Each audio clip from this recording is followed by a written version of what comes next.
Hey everyone, today we're going to take a look at the recent emails that's coming from Apple. There's a new message from Apple. This is what it looks like, and what the message is. The apps now by a specific date, I believe it's June, the end of June, need to be updated. And the reason is when I look at this specific app, and you click on it and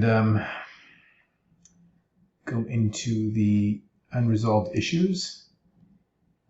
The message is starting June 30th, apps submitted to the App Store that support account creation must also include an option to initiate account deletion. So we've already added this to our platform, but your apps are going to need to be updated. This is something that just came in like literally today. Let me show you what it looks like in the device. So I'm going to show you on my phone.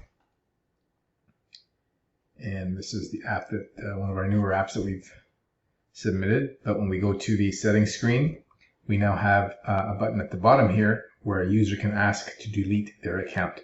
When I click that, yes or no, and then once that's done, an email goes back to the admins and they can go ahead and delete their account. So this is now a new requirement.